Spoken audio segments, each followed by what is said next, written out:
Fala, família do No Máximo 20, estamos iniciando mais um episódio hoje. Gostaria de agradecer a galera que está acordando, a galera que já está no meio do seu dia ou quem está indo dormir conosco. Hoje a gente tem algumas novidades, aí, algumas mudanças. Então, meu nome é Diego Lopes, o nome segue o mesmo, mas hoje estou trabalhando na Unimed Porto Alegre, então tive essa mudança recente e tem novidade por parte do Leonardo também. Empreendedores e empreendedoras desse Brasil, muito prazer. Meu nome é Leonardo. Hoje eu trabalho na Galápagos, a gente fez essa mudança aí de vida, só não mudou o cenário, mas com certeza uma coisa que eu posso garantir para vocês é que realmente, como a gente sempre fala, o nível da conversa está cada vez mais elevado e hoje se preparem que o negócio ficou sério. Então vou apresentar agora o nosso convidado de hoje, então gostaria de apresentar o Mário Scarpena. Ele é formado em Direito pela PUC, também tem mestrado em Direito pela PUC, é professor da PUC, sócio da Carpena Advogados há mais de 20 anos e um grande amigo aí que a Anshan acabou nos apresentando, né? Então, para iniciar já com a primeira pergunta, queria te perguntar, Márcio, qual que é o papel do advogado empreendedor nesse mundo aí dos negócios que tu precisa estar conectado com vários setores ao mesmo tempo? Então, pode contar para a gente e iniciar aí se apresentando. Bom, Diego, Leonardo, obrigado pelo convite, um prazer estar aqui.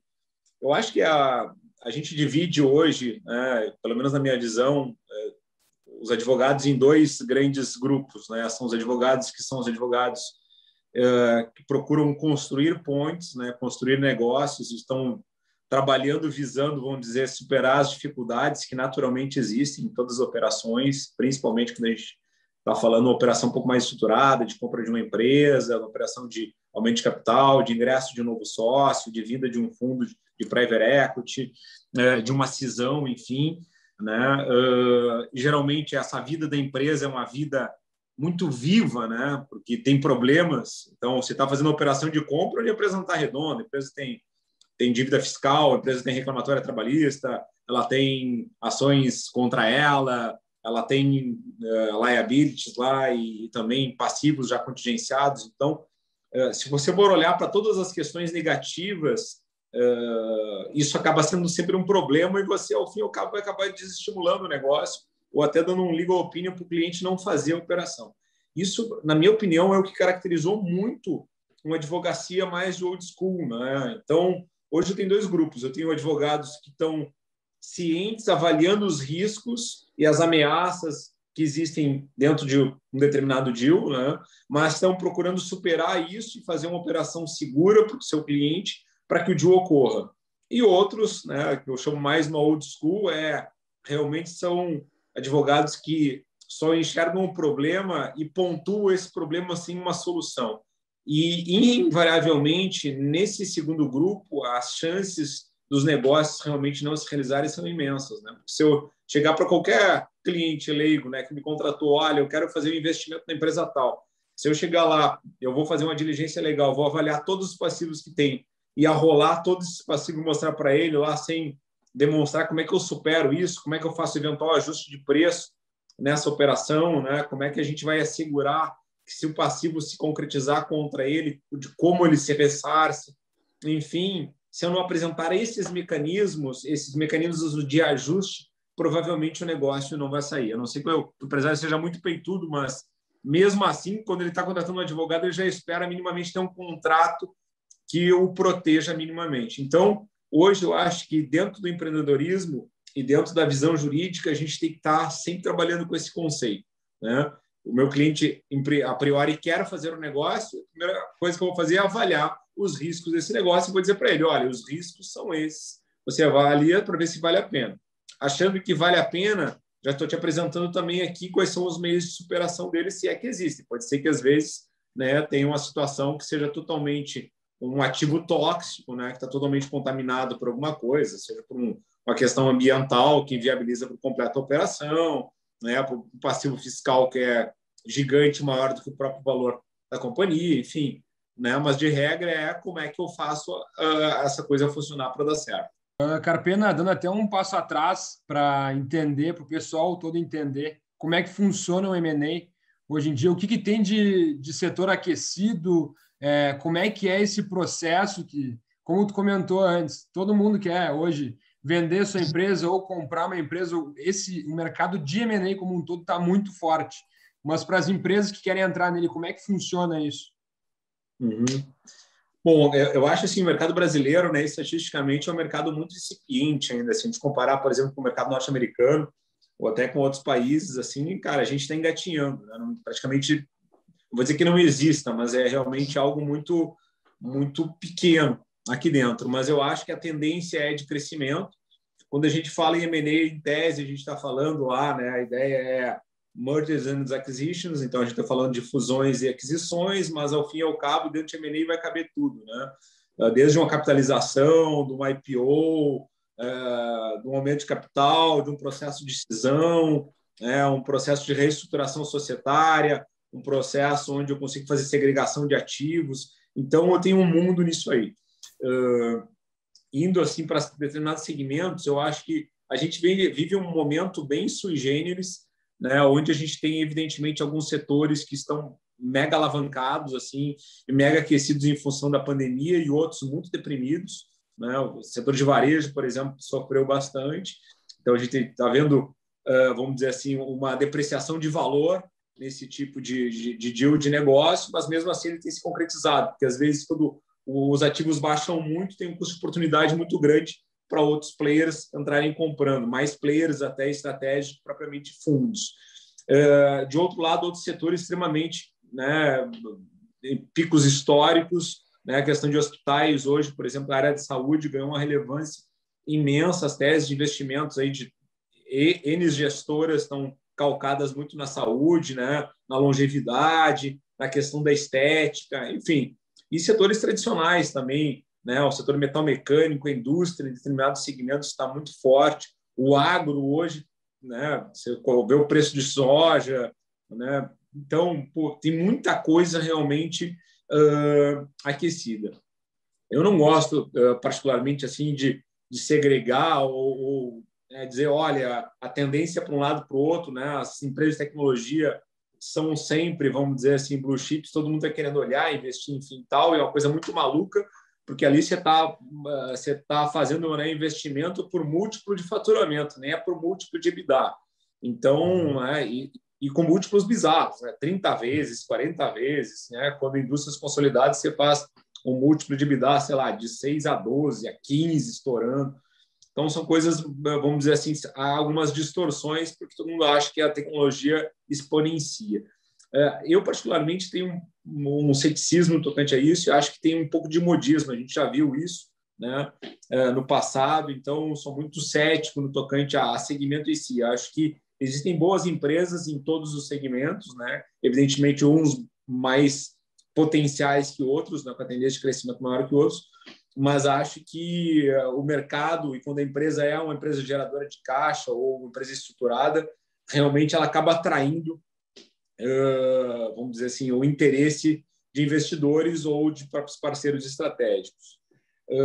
Aí é importante, assim, Leonardo e Diego, até a gente fazer, vamos dizer assim, uma linha de corte, né, principalmente para o pessoal que não tem uma vivência tão grande dentro da área dessas operações mais estruturadas, né? E isso geralmente chega aqui ao escritório.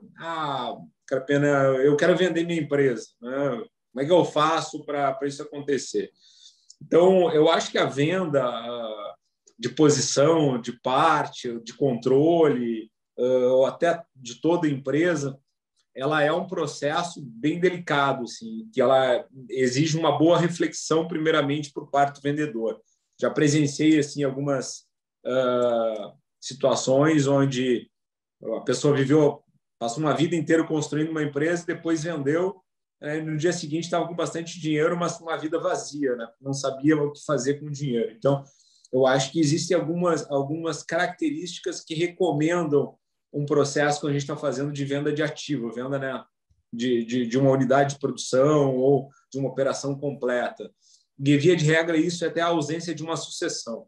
Para mim, é o ponto mais forte, né? O empresário tem lá 50, 60 anos, né? Tem uma empresa que realmente tem bastante valor, geradora de caixa, com marca consolidada, enfim, tal, e você olha para frente, você não enxerga quem que toca aquela companhia. Então, esse caso, parece que é meio natural que isso acabe acontecendo.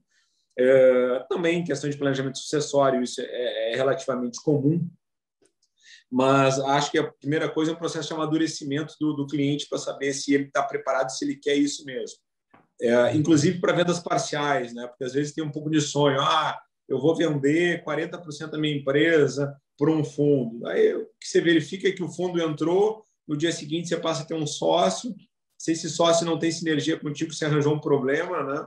Você pode ter um cash-in, um cash-out, um dinheiro no teu bolso, um dinheiro dentro da empresa, mas isso, né, às vezes, ao passo de que possa se apresentar como uma solução, pode ser um problema, porque eu posso ter choques culturais e vai entrar executivos, de repente eu vou ter um CFO que parte do fundo. Então, é um processo de muita maturidade. E quando a gente vai conversar com os empresários, né, como eu disse, o meu objetivo é estimular o deal. Eu estou aqui não para mostrar os problemas, para mostrar os lados positivos. Mas é sempre importante que ele compreenda por completo como é que funciona isso, quais são os aspectos positivos e negativos, não só o deal, mas também quando você tiver o close e no dia seguinte, como é que funciona?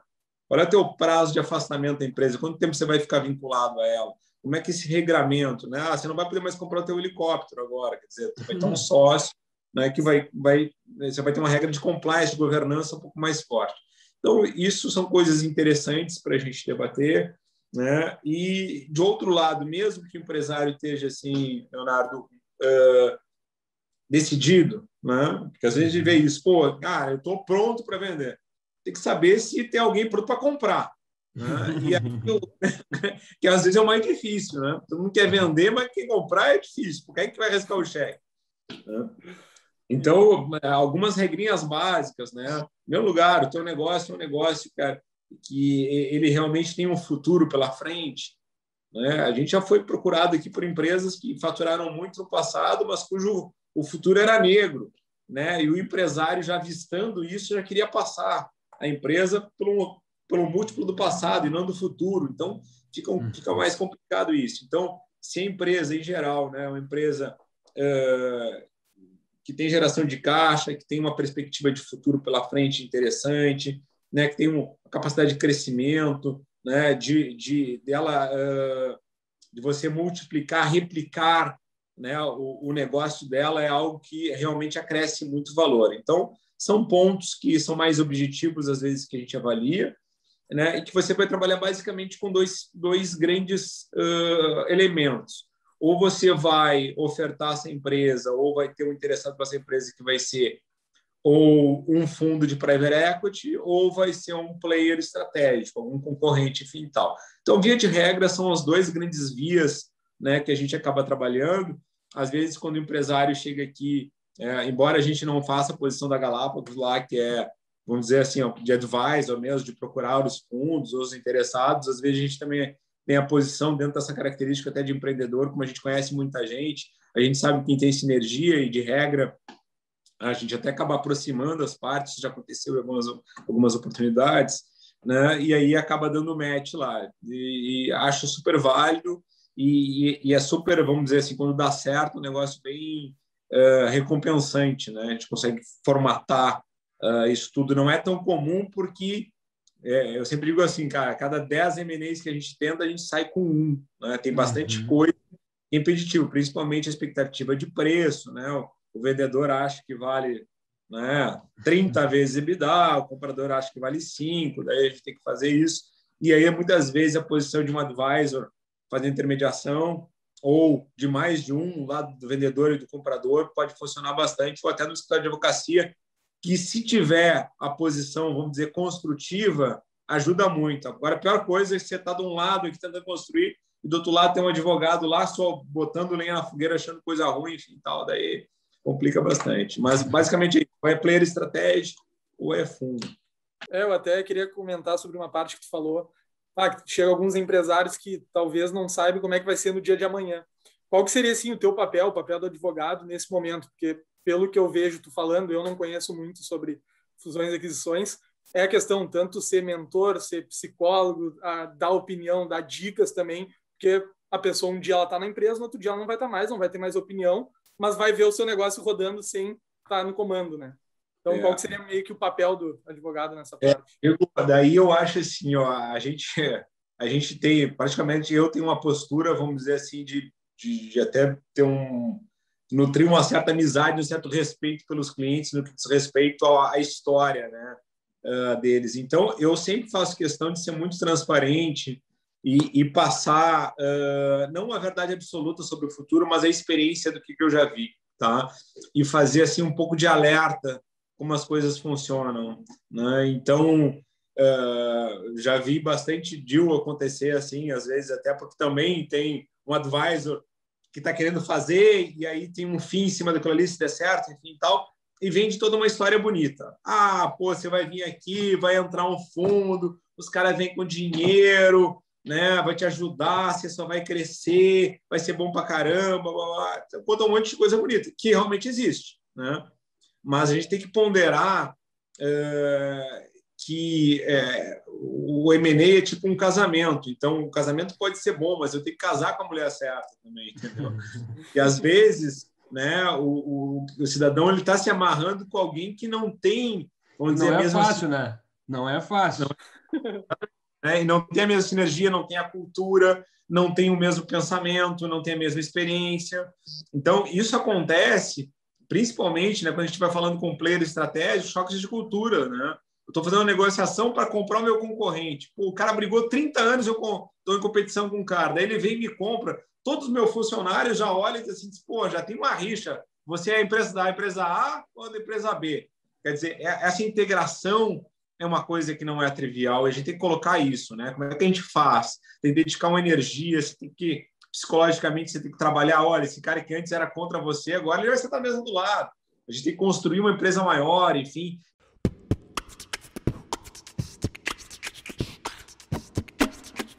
Então, pessoal, quando a conversa é muito boa e quando a gente está recebendo uma aula aqui, normalmente a gente não pergunta tanto, a gente mais ouve.